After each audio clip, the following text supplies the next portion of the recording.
We're back on the record. Did you understand you're charged with the offense of possession of a controlled substance, penalty group 1, less than 1 gram? That's a state jail felony. Quick legal breakdown. Less than 1 g of controlled substance might sound tiny, but in Texas, that's enough to land you a felony charge. Imagine holding a sugar packet. That's basically the weight that could put you behind bars. Range of punishment is anywhere from 180 days up to 2 years in the state jail facility and up to a $10,000 fine. Did you understand? Yes, ma'am. After reviewing State's Exhibits 1 and attachments, the court will find there is sufficient evidence to find you guilty. The court will defer finding of guilt because you've applied for deferred adjudication. Are you proceeding with sentencing? We are, Judge, and I do have some comments. All right. After we leave here today, we're going to go down to County Court 1. We're going to accept responsibility for those matters down there. My client has taken this very seriously, and he's taken responsibility for his actions. The state did recommend a cap in this case. This is a first offense.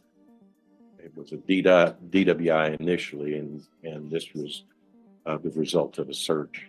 What we're asking for the court to do is to allow him to have a deferred period of less than 5 years. That we're asking for 3 years because we believe that he can do well.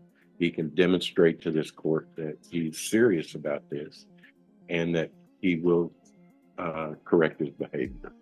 So I'm asking if the court would consider a lower sentence of probation of 3 years. All right, State. Judge, due to the facts in this case, I think that 5 years is appropriate. He was found. Pause right there.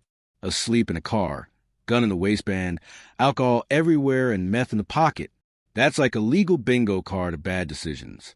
The prosecutor is not just pushing for punishment here. They're framing him as a danger to community. Way in between the parking lot and the sidewalk, asleep in his vehicle with a gun in his waistband. There were several open containers of alcohol in the vehicle.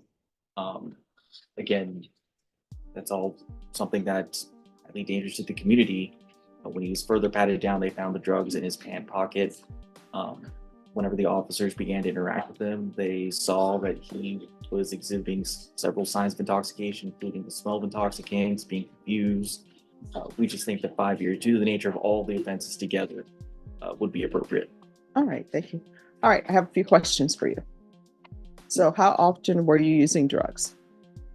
Not very often. Well, I mean, what does that mean? Just, in cases where I had to have a double shift. Okay, so here's the thing. Yes, sir. You got to stop whispering. I don't know why people whisper in court, but when they're talking to their friends, they're like, the whole time I've been here. I don't know. Maybe. All right, so maybe it's my allergies that are acting up. Mine as well. But speak up. You hear at the level I'm speaking? Yes. That's the level I need you to speak. Okay, we'll do. And I don't even have much bass in my voice. It's all treble. So I know you have bass in your voice. Use it, speak up so everybody can hear. Yes, sir. So how often were you using drugs? Maybe once a month, if that. Okay. So let me explain something to you. Yes, sir. You've already entered a plea, right? I'm trying to make a decision on whether or not to set your probation at 5 years or 3 years. That's either yes or no. You understand? Yes. So there's no need for you to downplay whatever is. Notice the judge's tone. She's not just fact-checking. She's testing honesty. Judges absolutely hate when defendants downplay their use.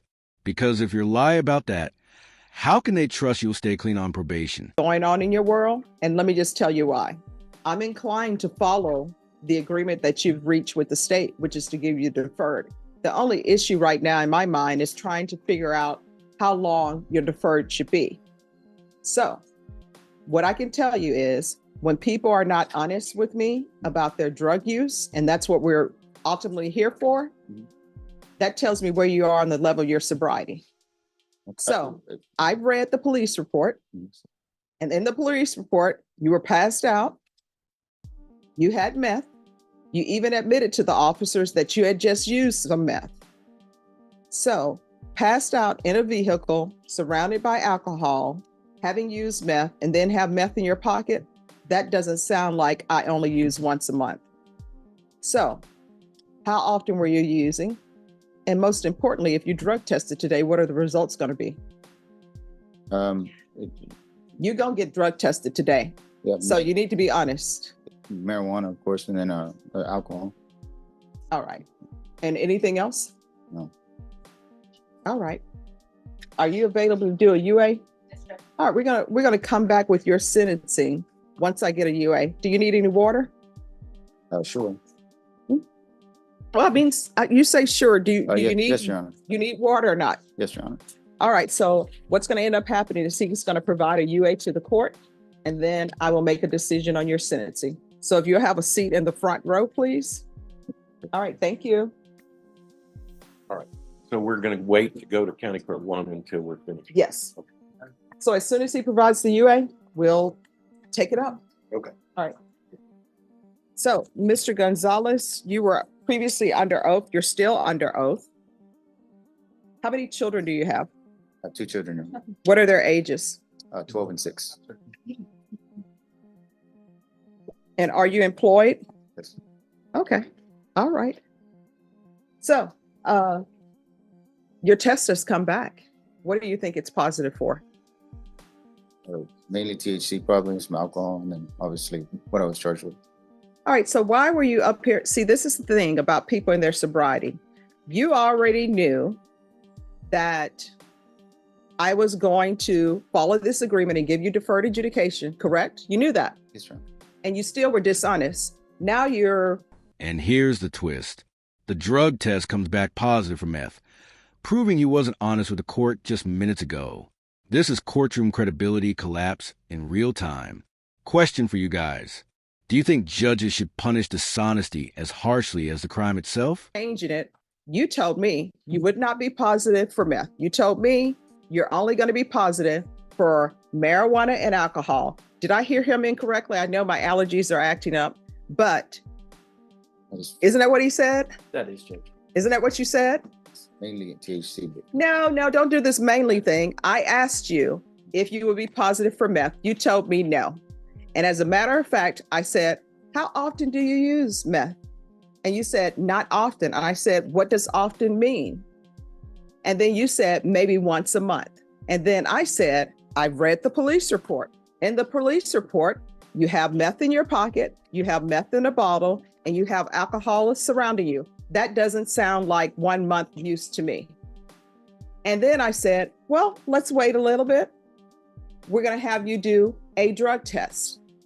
And I said, this tells me where you are in your sobriety. If you're going to be honest with me, that's a synopsis of our entire conversation. And then I told your attorney was right here because your attorney is asking for you to be placed on 3 years deferred adjudication.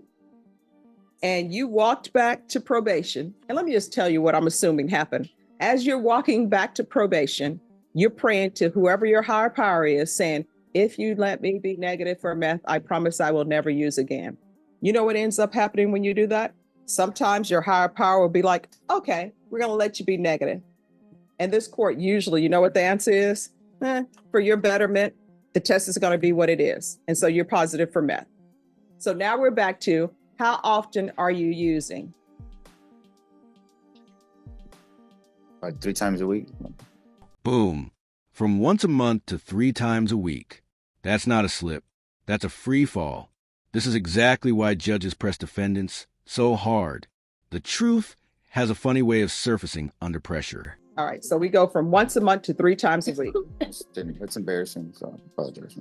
Well, I mean, here's the thing, where we are in our life, hopefully this is not where we're going to be 2 or 3 days from now, or a month from now, or 2 years from now.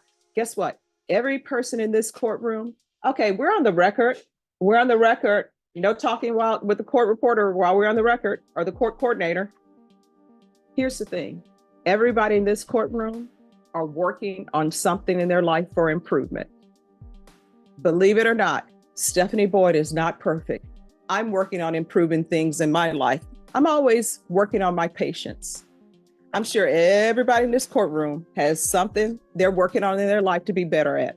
And where we are now is hopefully not where we'll end up, that we will have improved on whatever we're working on. You understand? Yes, All right. So what I'm going to do for you, part of it is punishment for being untruthful to the court.